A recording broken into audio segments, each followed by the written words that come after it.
Nerd alert, dork face. I am not a loser.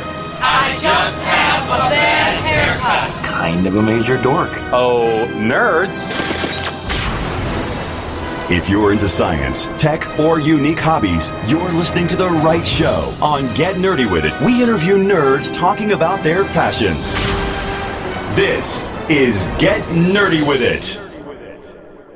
Welcome to Get Nerdy With It, episode number 48, recorded on Thursday, October 9th, 2014. I am your host, Jennifer Ruggiero, and with us we have our gadget guru, Mr. I guess that's what I'm going to call you from now on, Mr. Gerard Truesdale, the gadget guru, because you are just like Gadget Man, but lately you just shed yourself from a bunch of gadgets. What's up with that? What happened? Yeah, exactly like you said. I strayed myself from a whole plethora of different gadgets. I just kind of, I guess about maybe 3 weeks ago, I got my hands on the BlackBerry Passport, and I was really excited about it before I purchased it, anticipating all of the new features that we're going to be able to. I was just thinking it would be, wow, BlackBerry's finally back. But no, I tried the phone out for about, I would say 3 days, and what was holding me back, was hampering that whole system and experience, is just the fact that there's no apps. And then, it runs Android apps. However, with the way that screen is, it's a square. I don't know the exact dimensions in terms of the aspect ratio, like but it's 4.4. I believe 4.4 or 5 point something like 4.4, but 4x4 or 5x5. 4x4, yeah, the 4x4, and that just makes certain applications look funny. B, you can't really utilize them. For instance, Twitter wasn't all the way updated for that phone quite yet, and when you would use it, it would be like a frame or a border on the right and left side, which was really annoying. So kind of like watching your TV with the black bars on the side or something like that. Same thing, or you're watching cable and you don't have it, the screen size, the correct size, or something like that. Yeah. So that mixed with the fact that there's just no apps for that operating system, and that's, unfortunately, the only people who I can see going the BlackBerry route are individuals who have invested in the BlackBerry server for their business needs and need a good hardware peripheral phone to go with that. But if that's not the case, I just don't see the future looking too great for them. So after that experience, I said, look, okay, you've been mixing and matching with Android and BlackBerry the past 4 or 5 months, so I pretty much decided to get rid of all that and go back to Apple, and I got my hands on the iPhone 6 Plus, and I can't say I haven't been any happier with the phone the past 2 years. So nice. The transition that I think I'm just going to stick with going forward. So I'm still going to be the gadget guy, just not on the mobile phone tip. I'm going to take it somewhere different. All right, that sounds good. That sounds like a good plan. Yeah, I don't want to lose you as the gadget guy. So Right. Yeah. Well, we have a wonderful guest with us. She's not a stranger to the show. She was on before, quite recently, actually, and I loved having her on. So happy that she was able to join us again tonight. Miss Lisa Davis, otherwise known as Lisa Padilla, from Nameplace.com. And Nameplace, just for people that don't know, it is a site that helps cities document and sell sponsorships, and it brings revenue and raises the quality of life. And it supports community programs and offering aggregate campaign-based media buys to advertisers. So we'll talk a lot more about that. But welcome, Lisa. Thank you. That's a very sweet intro. And thanks for having me back. This is an exciting time for us. So I look forward to talking about it. You're very welcome. I was excited to hear it when you finally launched. And it's a very, what you're doing is very particular. It's very different, right? And not everyone is doing it. So you really found a niche, and I think it's fantastic. So I can't wait to hear more about it. Good. So first, what we do is we go over a few news stories. So I thought we'd jump into the news first and then talk with you all about Nameplace. Okay. So if that's all right with you. Okay. And Gerard, I think I'll go first, all right? We'll go back and forth. We'll kind of tag team. Is that great? Yeah, that sounds good. All right, let's do it. Okay, so the first story is coming from Recode.net, and it is about the gender gap. There is a tech gender gap, and the nice thing is that they're doing something to change this. So Facebook, Pinterest, and Box are teaming up together After a number of Silicon Valley tech giants unveiled employee demographic data earlier this year, they confirmed what they most have already expected, or suspected rather, and that's the tech sector has a huge gender problem. So these companies vowed to do something to fix that problem, and Facebook, Box, and Pinterest are making their first move to live up to that promise. The trio announced the creation of WEST. WEST stands for Women Entering and Staying in Tech. On Wednesday, which is a mentorship program intended to encourage young women to pursue tech-related careers. Now, the program is going to match up some early to mid-career women in the Bay Area and people from that tech community with young women just breaking into technology. And after a one-year period, the mentors will help support the mentees in a one-on-one capacity. So the program was just announced just a few months ago. Once again, Facebook, Pinterest, and Box. And so we're really hoping to see it help eliminate some of that gender gap between. Yeah. So what are your thoughts on this? And, Lisa, I know you live in the Bay Area, and you're in tech. You've been in tech your whole life, pretty much. Do you see there being a big gender gap, or no?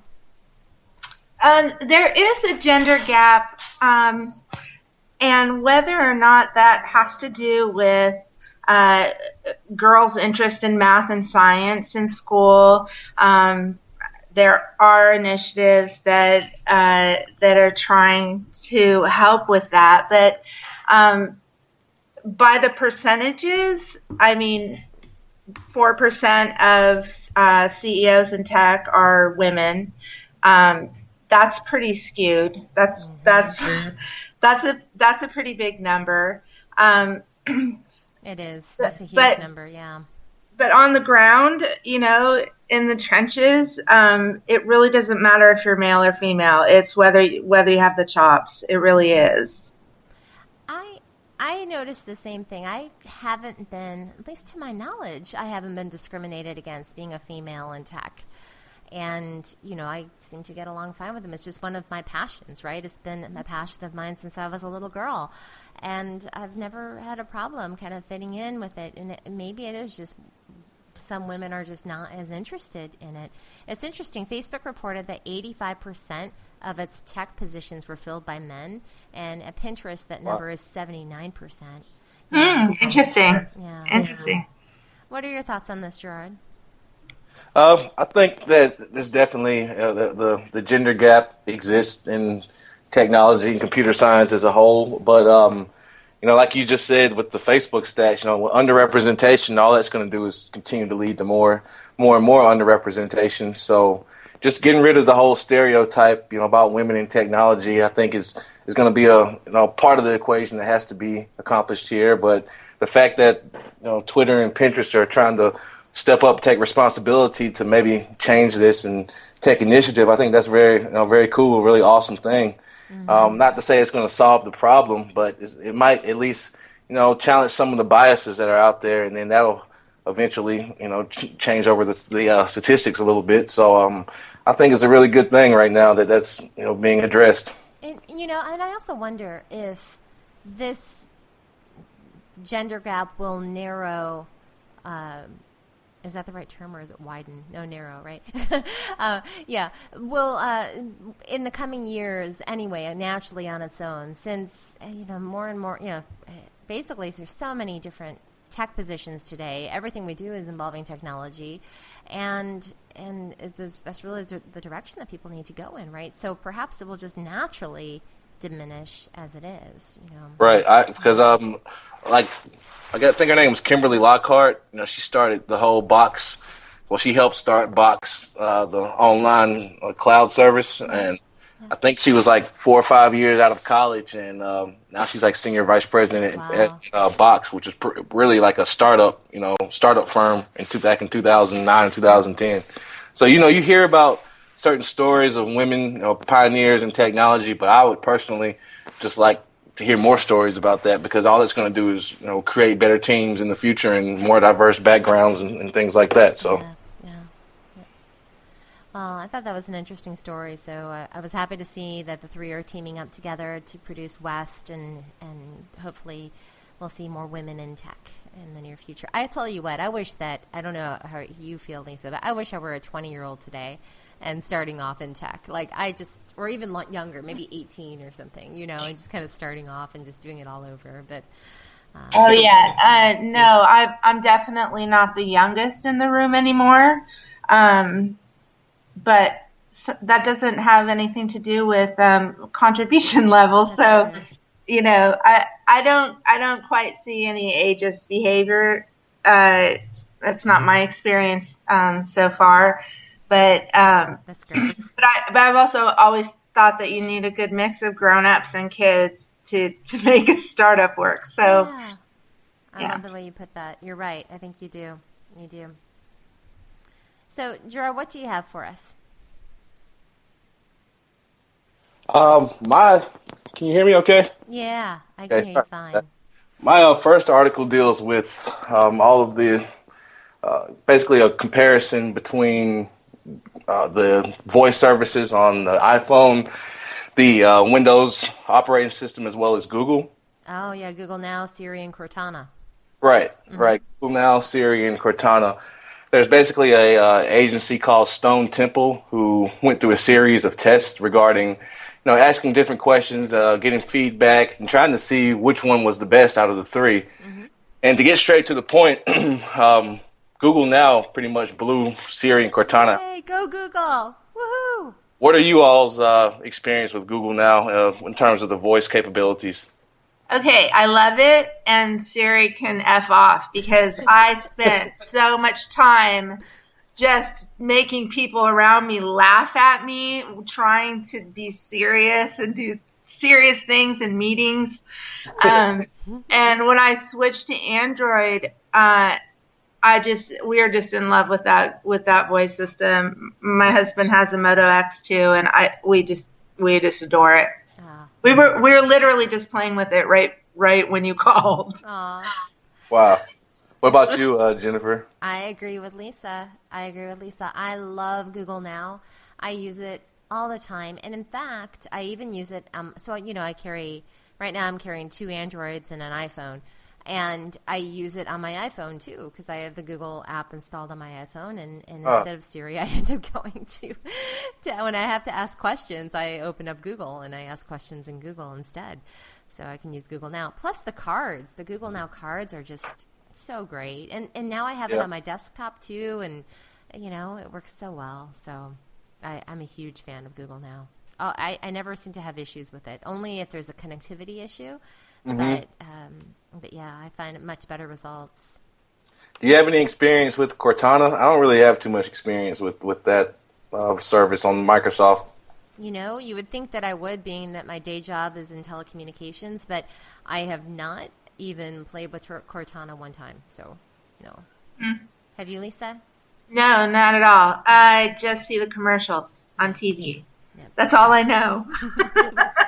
Gotcha. And then also what's interesting about the study is that it also went into, the Easter eggs, the little things that you can say that, I guess, out of the ordinary, kind of maybe hidden tricks and little funny things that each system has. And that's another area where Google Voice and Google Now just blew them out the water. So it looks like Google has a pretty good stranglehold on the whole voice activation and assistance with cell phones. That's cool. That was really good. I'm glad to hear it. Huge fan here. And Lisa, I'm happy that you and Fred are still using the Moto X. It's such a great phone. Well, he's about to be a deserter, because all he talks about is the Nexus. What?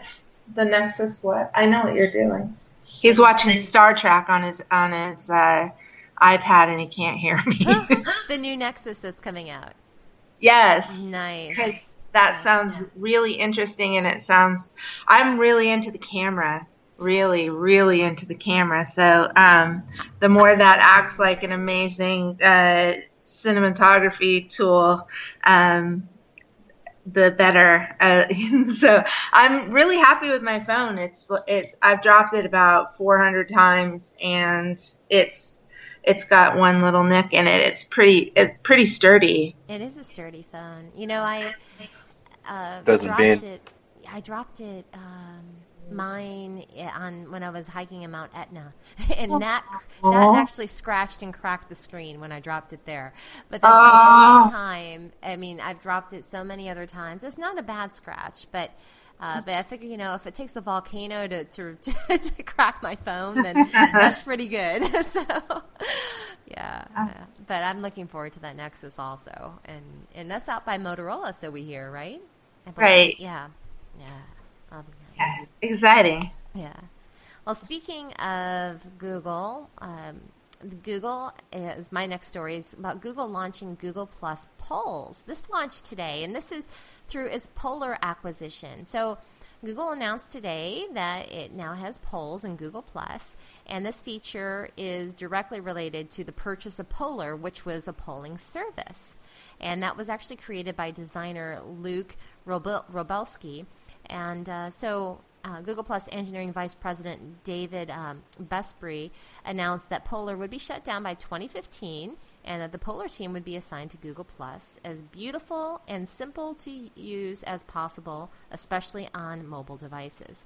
So if you haven't played with this yet, you can easily check it out. Just go to Google Plus or plus.google.com, and when you go to create a new post, you now have the option to create a poll.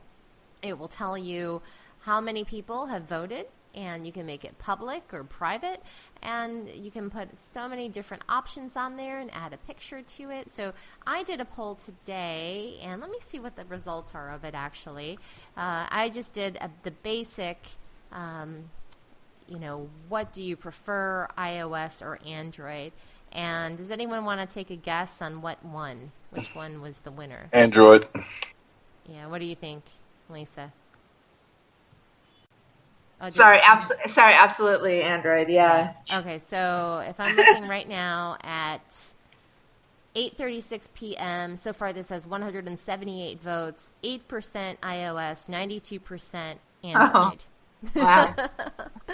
So now Derek Ross did a similar one, and he got, because he has a lot more followers, I'm curious what his, well, I won't pull it up now, but basically his was pretty much a landslide as well with Android versus iOS. But so this is quite a cool tool. Have either of you had a chance to play with this yet? Gerard? No, I personally haven't. Me and Google services or whatnot have kind of had a divorce here lately, so I just haven't had a chance to mess with it yet. But I definitely will. I think that it sounds like a really cool way for Google to get into not only personal polls like the one you created, but maybe even consumer surveys, or a way to mock presidential or any kind of legislative survey. I think it would come in handy for that as well on different sectors. So I got to tip my hat to Google once again for they're involved in everything, and they're getting everybody's information in all kinds of different ways. And this just looks like another way to just tap into what the general public thinks about things. So I got to tip my hat to them. Yep. Yeah, good points. I checked it out. I didn't use it yet. What I notice is that the UI is really cool. I think it's really slick. It's very clean, and I think that they're slowly doing a little bit more, Pinterest looking, images and big buttons with color, and that's not really Google's, thing in its search interface. Mm-hmm. So yeah, I also, Gerard, feel the way that you do. We're mm-hmm. We're not divorced, because I need them. I have kids that have to publish over there, so we have to share that. But it's not a primary thing for us, business wise or personally. Interesting. Yeah. I guess a lot of people, or even when it comes to Google Plus, it's I don't know. A lot of businesses, I think they're there because they need to be, and so they'll show up in search results as well. So that's great. But I think they might see more traction in other places. I still use it, though. I still use it a lot. That's my go-to place. I go there first, and then I go to the other networks. And I still enjoy it. I really enjoy the people there and all the techies. And there's a lot of cool people there. I've met a lot of fun people as well. So it's a great network. Cool. And Gerard, you have another story, right? Yeah, I sure do. If you want, I can go right into it. Let's hear it. Next story basically talks about the popularity of the iPhone Plus right now, and the fact that it's so popular that they're delaying, I guess, what they're going to do with the next iPad. There was I don't know if you guys are familiar, but there was talk about a 12 and a half inch screen iPad that was going to come out, almost like a jumbo iPad. Yeah, I heard about it. What they did was they basically delayed that all the way until I think I remember it says next spring. So because of the popularity of the iPhone Plus and so many people buying that phone, they pretty much have slayed that out a little bit until later on. And I know the next Apple event, I believe it's on the 15th. I know you know better than me, Jennifer, but yeah, I believe it's on. I thought is the 15th or 16th. Usually it's on a Tuesday. okay. Sometime around the next week and a half or so, they're going to have another event where it's supposed to be a new iPad coming out, iPad Air 2, as well as Retina MacBook Air. And it is the 16th. Mm-hmm. The 16th, okay. So basically what they were supposed to do was come out with a 12.9-inch iPad Pro in December, but due to the demand of the new iPhones, they're going to push that back. So I think this is just another interesting story about Apple, doing some groundbreaking things again with phones and tablets, and it just looks like they have a winning formula right now for not only laptops but tablets, desktops, and it's just working out well for them because yesterday they overtook Coca-Cola as the number one brand in the world. Wow, did they? Yeah. I missed that. So yeah, I just wanted to bring up the fact that this is just amazing how they're doing it again with the iPhone 6 Plus and make it so popular that they have to delay other products in line. That is interesting. I guess they don't want to cannibalize any of their business and take away the attention maybe from the 6 Plus, and so that could be the reasoning behind it. Right, Yeah. right. Do you all I'm sure you've used a 6 Plus. Have you used one at all, Lisa? I've played with them in the Apple Store yesterday, actually. Yeah, and the article that you sent around says that 10 million were sold in the first weekend. Mm-hmm. Yeah, I see them all over the place. I mean, people who are not technical, people who haven't upgraded their phone since the 4. It's pretty interesting, and Yeah. I'm looking forward to the iPad Pro. I think it might be interesting. So I don't know if the phones keep getting bigger and the tablets keep getting smaller, and eventually it will be the same thing. Yeah, I think we're getting closer to just being able to have one device to do it all, just about. Yeah, I mean, I gotta say, even through changing versions of the iPhone, through switching to Android on the phone, we've still kept the iPads, like the second versions of them, and they're quite adequate. I mean, we don't run into problems. Mm-hmm. So those are, I mean, relatively long-term devices in our house, anyways. Yeah, they are. I'm still using a 3rd gen iPad, Mm-hmm. and it runs fine for me. I don't, even though this new one is coming out, I'll tell you, when the iPad Air came out, I was tempted. I was very tempted. I was like, oh, should I get, maybe I should get this. And then I didn't, because of what I use it for. I really don't, it works fine. My 3rd gen works fine. And so, I don't know. I don't see myself buying a new one when this next one comes out. Not, maybe in another year or so I will, but yeah. How about you, Gerard? Do you see yourself buying one? Yeah, I'm gonna. Well, I want to see what the iPad Air 2 looks like because my latest iPad, the one that I have an iPad 3 and an iPad Mini. Before the Retina Mini. So I want to see what the 2 looks like, and then I'll probably end up getting a Pro. Yeah. Cool. Mm-hmm. Cool. Mm. Well, guys, I have one last story, and then we'll get into the interview. And this next story is about Google Voice. And I'll tell you what, I have been a Google Voice user for years. Ever since it came out of Grand Central, I have been using it. So it's fantastic. I love it, love it, love it. But my one gripe was, oh gosh, I cannot do MMS. What kind of service is this where you can't use MMS? So what would happen is people would send me an MMS, and I get it in a separate app on my phone, in the messaging app on my phone.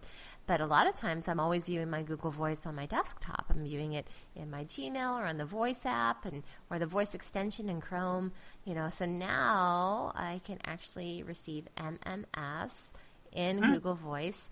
And what they have done is they made this change just the other day, and it works with nearly 100 carriers in North America, including Sprint, AT&T, Bell Canada, Rogers, TELUS, and more.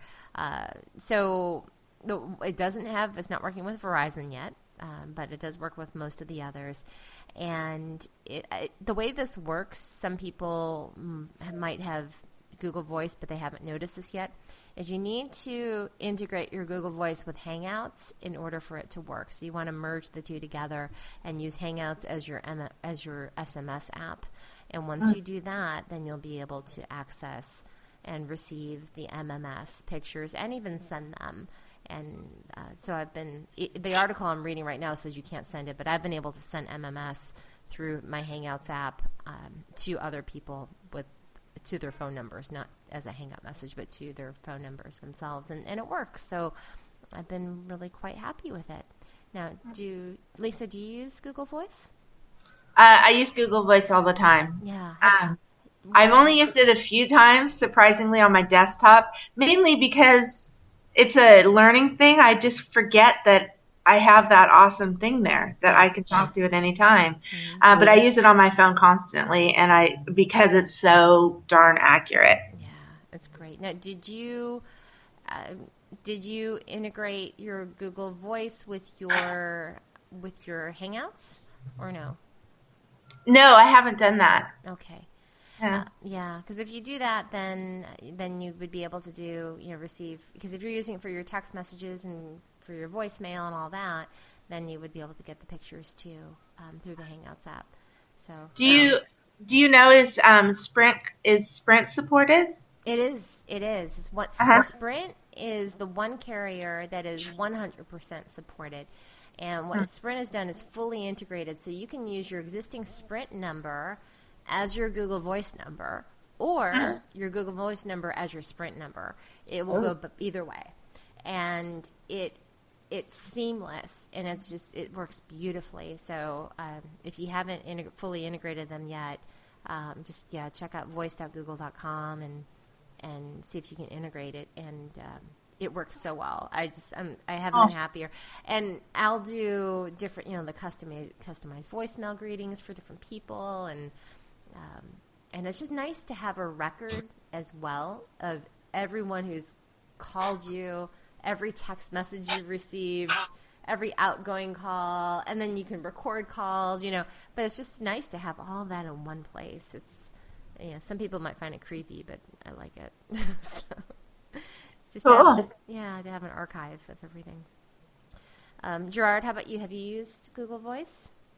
Yes, I've used it. I think it's a cool service. I used it a lot on my tablet, my Samsung tablet, and nice. I guess with the 3G, I was able to finally get it working because I didn't realize you needed to have that at first. But before that, I was on my Note. I used it as for my nonprofit. At one point in time, we needed an alternate number, so we basically had a Google Voice account.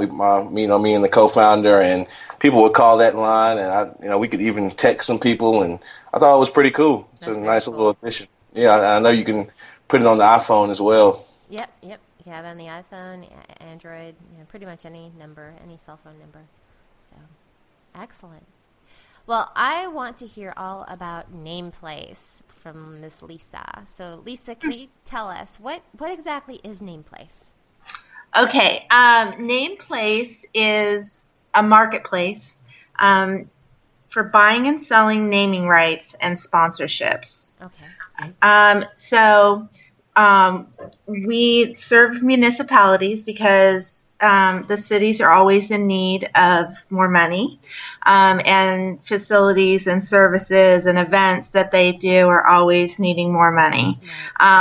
So that's our goal, to bring advertisers and sponsors and individuals in some cases with naming rights and sponsorship campaigns that they can tap into the community market with. How great. So you're kind of like, Cool. I guess, the middleman, right? Between...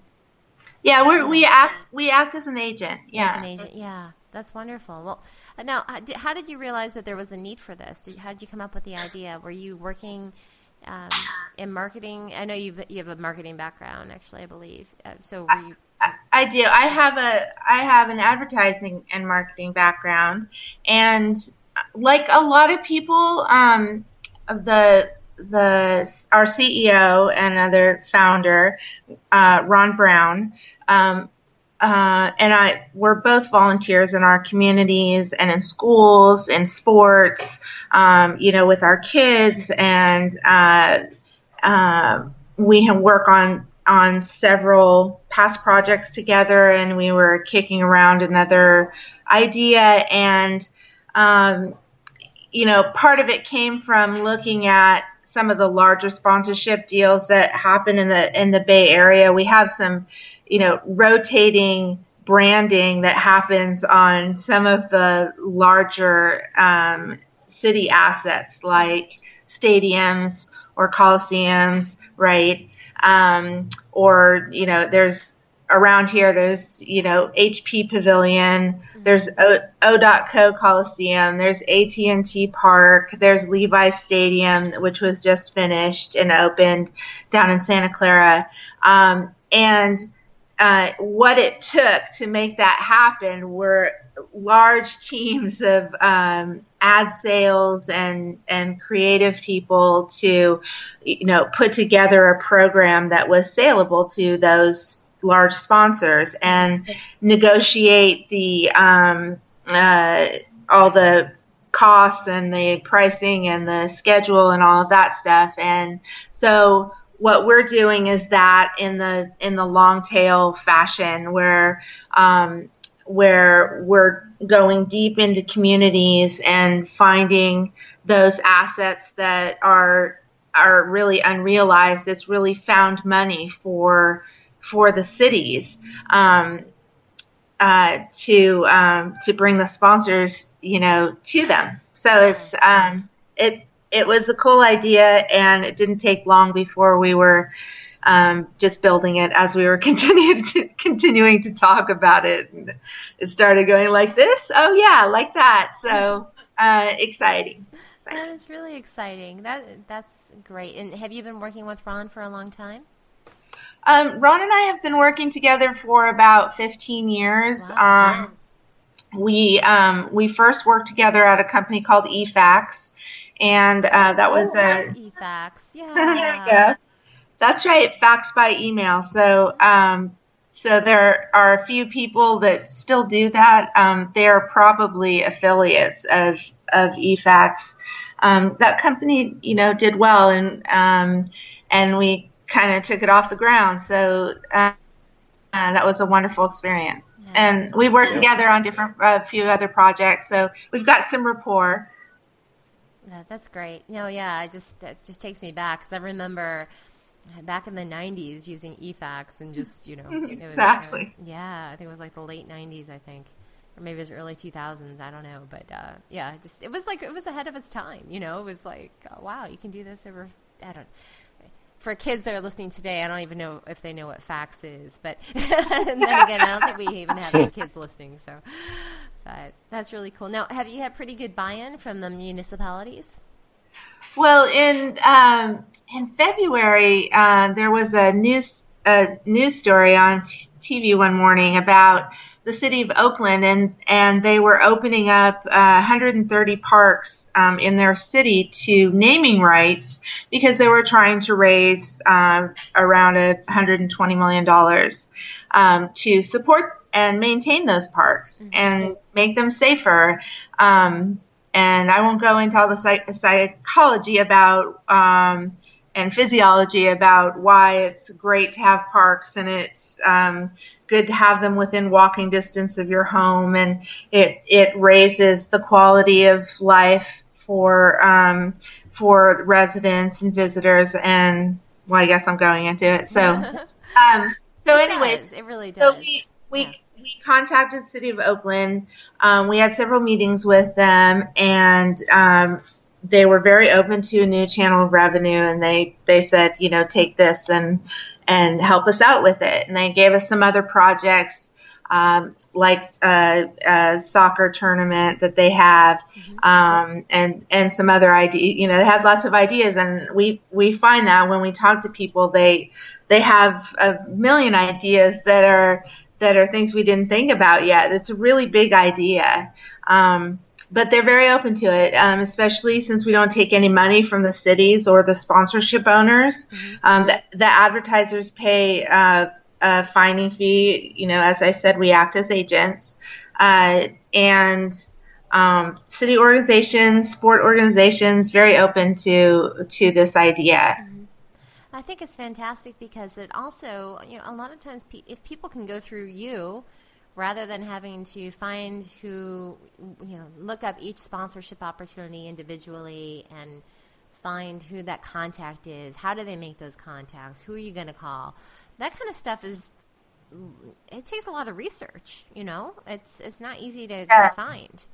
I mean, typically you have a city official who may do it themselves or may hand it off to somebody to take care of. Maybe you have to write an RFP. Maybe you have to bring in a grant writer who writes the grant proposal. I mean, there's a lot involved in that. A lot of people have to get involved. A lot of people that don't have that expertise about how to sell their assets to an advertiser. And while one park bench or sign at a ballpark might not be interesting to a large national brand, having that signage at 50 cities across the U.S. Becomes more interesting. Or sponsoring a sports tournament of some sort, and having constant signage through and constant branding through a little league championship or something. Becomes interesting. No, I completely see it. With what I do in my other role outside of podcasting, a lot of it is trying to find those. I'm more on the advertising side, and I try to find those marketing opportunities and where we can sponsor and what we can sponsor, and I really look a lot in the local governments and local state government. So that's what I do, and so I see it from the other side of things. Like, wow, if I had something like this here where I am locally, that would really be outstanding. That would be a lot easier for me to do my job. Well, one of the things that the platform aims to do is match people's requirements. So, a school might not be against having Coca-Cola do some sort of sponsoring of events, as long as Coca-Cola wasn't giving their product to the high school students, for example, or you have on the other side, you have municipalities who will say we don't do tobacco or alcohol advertising. So that's one of the things we're trying to give to people as a tool. Yeah, so they can narrow it out, and if it is a tobacco company, for example, then they'll know. Oh no, we can't advertise here, yeah, that's good. That's really good. So where right now are you working with? What areas are you working with? So there are the cities, and then the other side are the advertisers. So we're in conversations with consumer brands and tech companies mainly because of their proximity here in the Bay Area, and because I've got some familiarity with some I got connects, so so that's useful for doing our pilot in the Bay Area and or California as a whole. That's one of the campaigns that we're working on initially. That's great. Now, And then, oh, sorry. I know. Go I was ahead. just going to say, is it so? Are you only right now? Are you only supporting California, or are you doing this nationwide? No, it's nationwide. Oh, it is nationwide. Okay. Yeah, we've had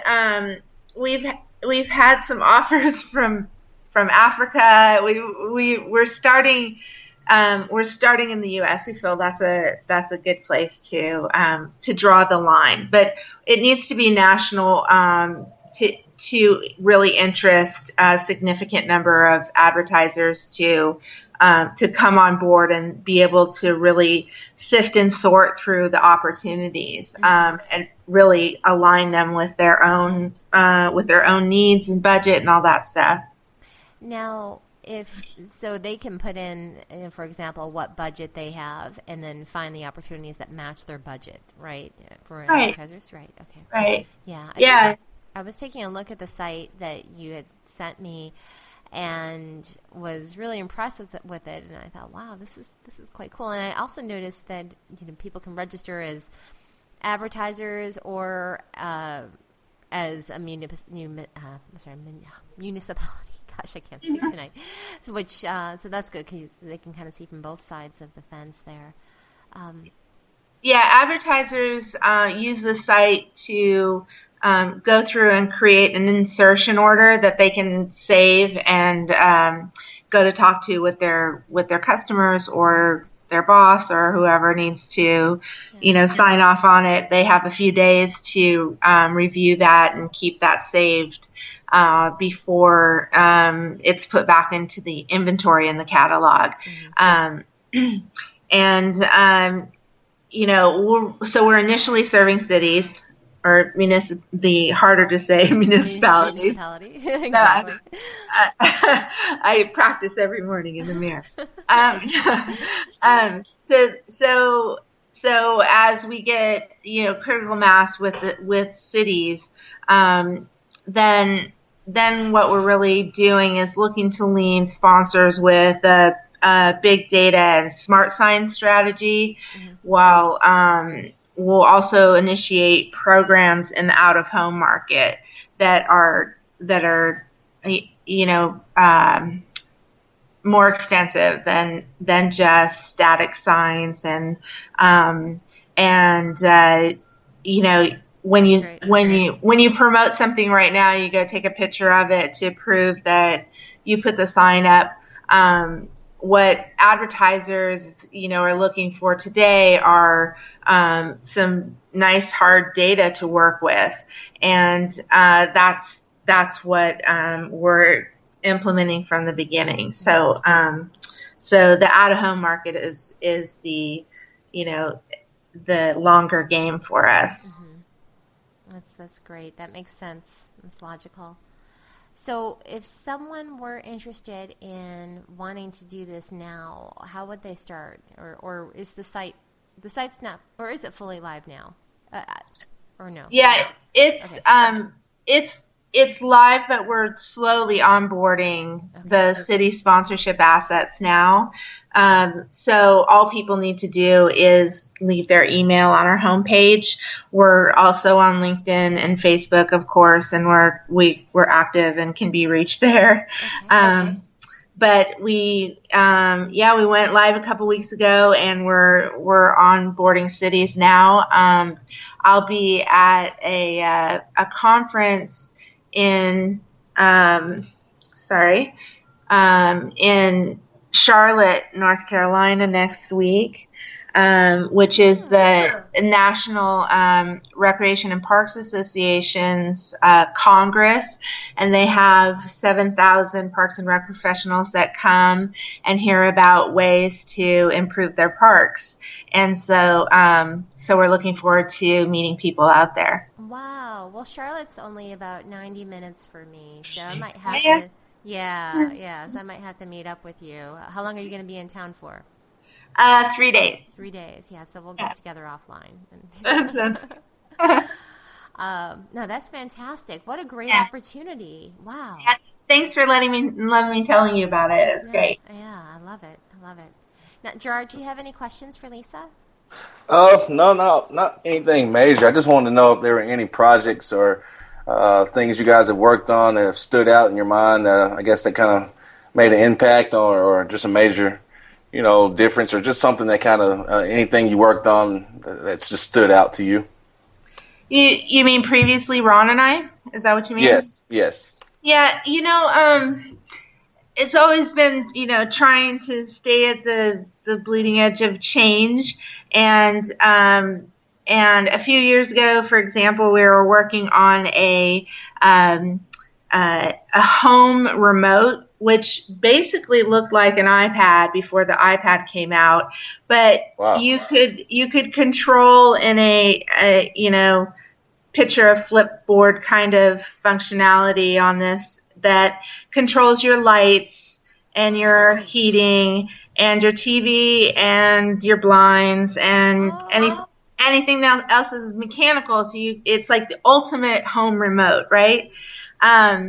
While we were working on it, Philips shut down their consumer division and left Sunnyvale, so we didn't get to finish it, but it stands out as a good example of the kind of things that we like to do, disruptive things that are interesting, and with Nameplace, it's really about doing good and giving back, and it's a great project to work on with him. Yeah, I agree. It's awesome. That sounds really cool. Very, very Thanks. cool. You're welcome. Thanks again. Well, now for the next section of the show, before we wrap up, we always do our pick of the week, which is where we recommend either an app for your device or an app on the computer or some browser extension, whatever you think is cool and that you dig and you'd like to share with others. So since you two have been doing a bunch of talking here, I'll go first, and then Gerard, and then Lisa. So, Okay. So my pick of this week is Taco. And Taco has been in the news lately. It is a voice app for the iPhone, and I think it will be available for Android in the coming months, I'm hoping. But what it is it allows you to talk, share pictures, and people might say, okay, well, what makes this different than the others, right? Because there's a ton of talking apps and messaging apps that are out there. The cool thing about this, what makes this different, well, there's a few things actually, but the first thing I noticed is that the talking is live. So you don't have to just pre-record your messages. You can hit the button and start recording, and then someone else can jump in, and you're both talking at the same time, and it's full duplex audio. So you can actually hear, and just like we're talking now, having a conversation over Skype, it's kind of like that. But it is all within this app. You're not physically calling someone. You're using data, and you're talking live at the same time. And you can do this in a group atmosphere. They have group conferencing as well. Now, they do have also an enterprise version and a consumer version. I believe the enterprise accounts will allow you to save those messages or those conferences indefinitely, from what I've learned. Don't quote me on that, though. And the free version, which is what I have, is just the consumer version, allows you to, basically the messages they'll self-destruct after a while. But super cool. The pictures are instantaneous, and the messages work well, and it's a lot of fun. So if you guys, I know well, wait a minute, Gerard, you have an iPhone, so you could try this out, and we could talk with each other. And Okay. Yeah. And Lisa, I think you have an iPad, right? Yeah. Yeah, so we could talk as well. So, yeah, if you guys haven't tried this yet, it's a ton of fun. I really, I also love Voxer. That's another one I love, but this one I really like because it's simultaneous, where you can talk at the same time and have a regular conversation and kind of have a group call as well. So, Cool. Really nice. Yeah. Crazy. Yeah. Cool. And Gerard, you have a pick, right? Yes. one that I picked for this week is called Comic X. Comic app. It's basically a comic app.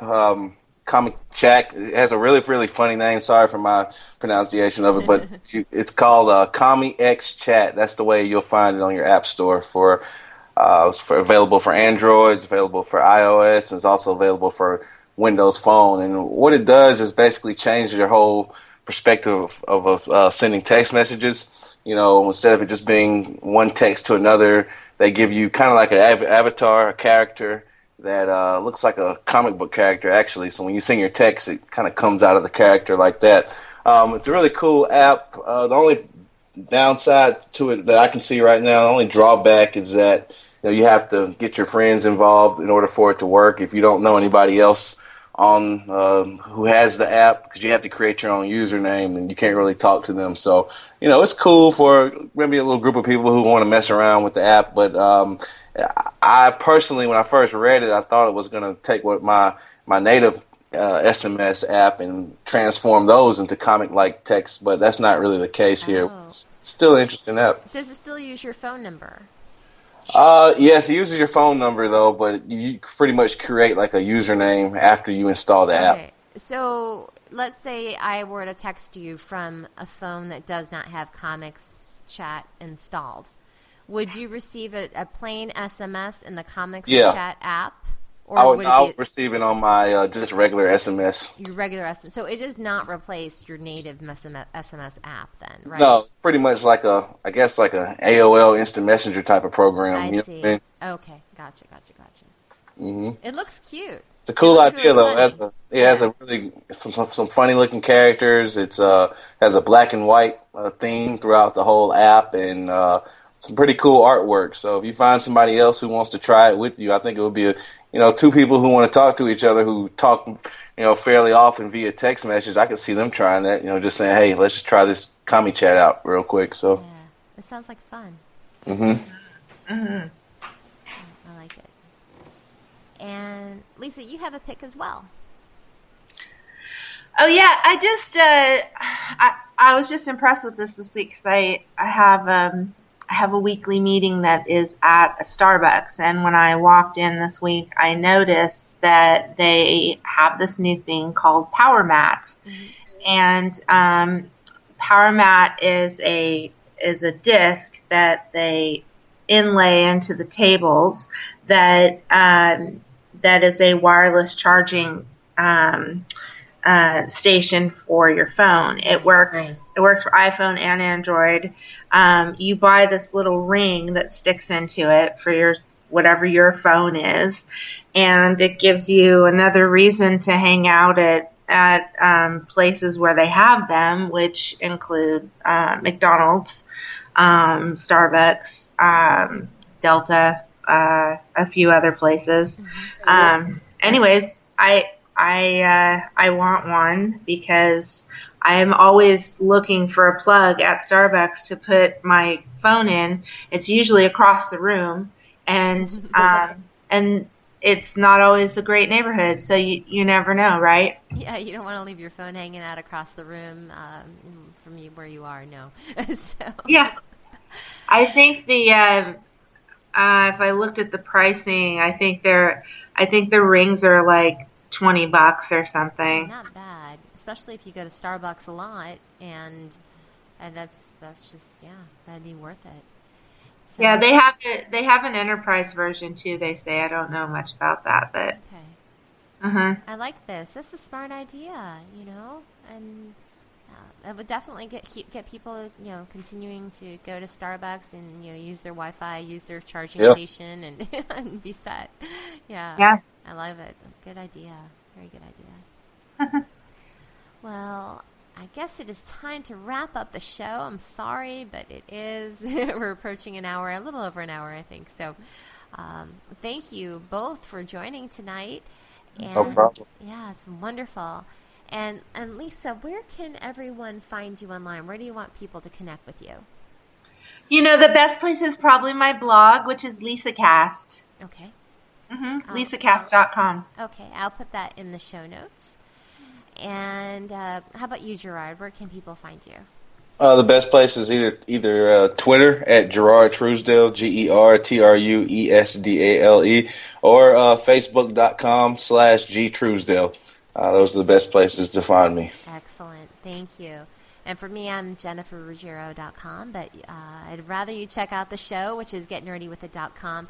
All of our social links are listed on there. Our Facebook page, Google+, Twitter, it's all on GetNerdyWithIt.com.